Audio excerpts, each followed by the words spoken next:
Maalivahdin perusasennossa jalat ovat hieman hartioita leveämmällä, polvet koukistettuna, selkä suorana ja ylävartalo hieman käännettynä eteenpäin. Mailan lapa on kokonaan jäässä, peittäen jalkovälin noin 15 senttiä luistimista. Hanskat ovat vartalon etupuolella, irti vartalosta, samalla tasolla ja käännettynä kohti kiekkoa. Katse koko aika kiekossa ja paino on tasaisesti molemmilla luistimilla, ylävartalo mahdollisimman rentona. Ja sijoittuminen on yksi maalivahtipelin tärkeimpiä osa-alueita. Ja nyt näillä naruilla havainnollistetaan vähän siitä, että kuinka paljon siellä maalilla on tilaa silloin, kun maalivahti sijoittuu väärin tai oikein. Ja nyt kun maalivahti on ihan tuolla maaliviivalla, niin siellä on nyt tilaa oikeastaan vähän joka paikassa. Jalkojen vierellä, hanskan vieressä, hanskojen yläpuolella.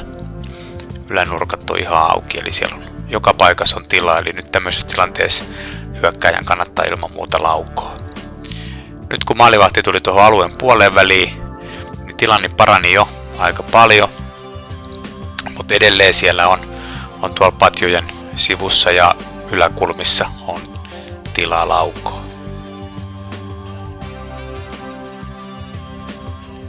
Ja nyt kun maalivahti liukuu tuohon kaaren tasolle, niin tämä on oikeastaan semmoinen aika ideaali tilanne, missä maalivahdin kannattaa pelata. Eli nyt on alakulmat hyvin kiinni.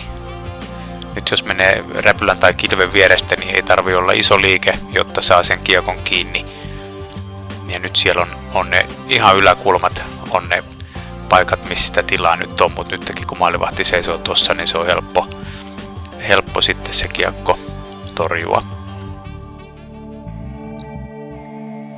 Pieni hanskaheilautus, niin se ei ton kummoisempi liike tarvi olla.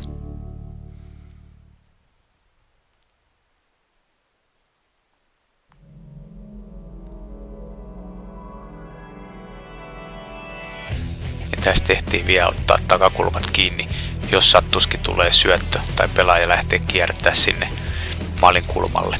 Ja nyt jään kautta pelaamisessa nähdään aika hyvin se, mitä tapahtuu nuorella maalivahdilla. Eli jos ollaan tuolla jäässä, niin silloin yläkulmat jää ihan auki. Ja varsinkin jos maalivahti pelaa taas tuolla syvällä alueen sisällä maaliviivalla, niin siellä on tilaa ihan hirveästi. Pikkasen kun tullaan vastaan, tullaan taas tuohon kaaren tasolle, tilanne paranee jo paljon. Mutta nuoren maalivahdin kohdalla niin kannattaa pelata mahdollisimman pitkään pystyssä ja mennä jäihin vaan silloin, kun nähdään, että se veto lähtee matalana. Nyt siellä on ne yläkulmat edelleen auki, alakulmat on jo aika hyvin peitossa.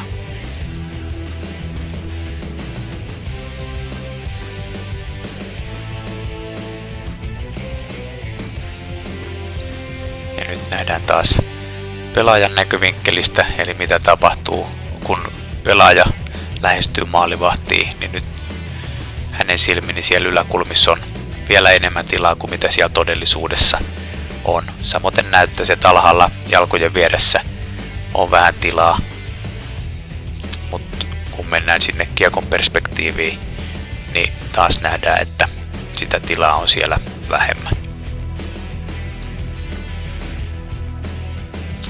Ja nyt kun maalivahti näkee, että lähtee jälaukaus, niin jalan siirrolla aika pienelläkin liikkeellä se kiekko on taas torjuttavissa.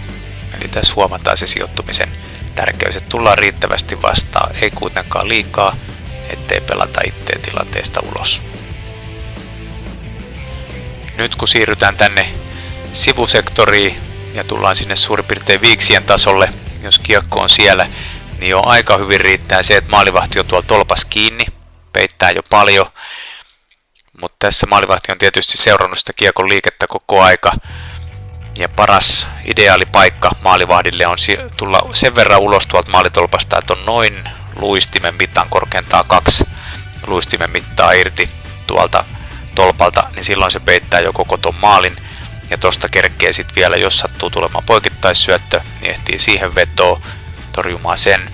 Tai se, jos pelaaja päättää itse nousta tuohon maalille, niin nyt maalivahti on hyvin mukana ja peittää ton maalin aika hyvin.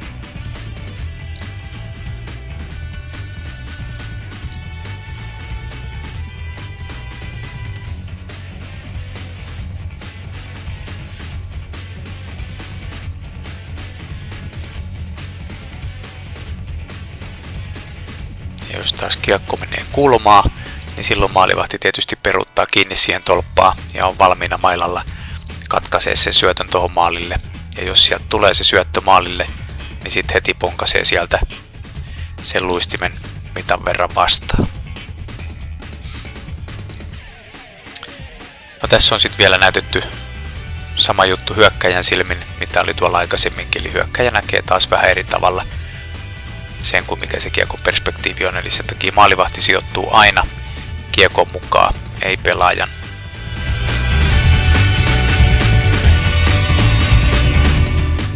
Ja Y-liulla tarkoitetaan sitä liukua, kun maalivahti tulee ensin vasta-alueelta ja lähtee peruuttaa aluetta kohti ja sen jälkeen vetää takakulmat kiinni jompaa kumpaa tolppaa kohti, joko pystyssä tai V-torjunta-asennossa.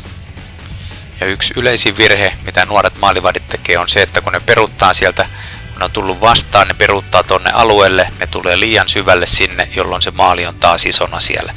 Ja toinen on se, että jos pelaaja lähtee kiertämään, niin mennään suoraan tonne sivulle, ei niin, että tultaisiin tolppaa kohti. Eli kun peruutetaan sieltä tuosta kaaren tasolta, liuutaan tolppaa kohti, jolloin peitetään se vetokulma.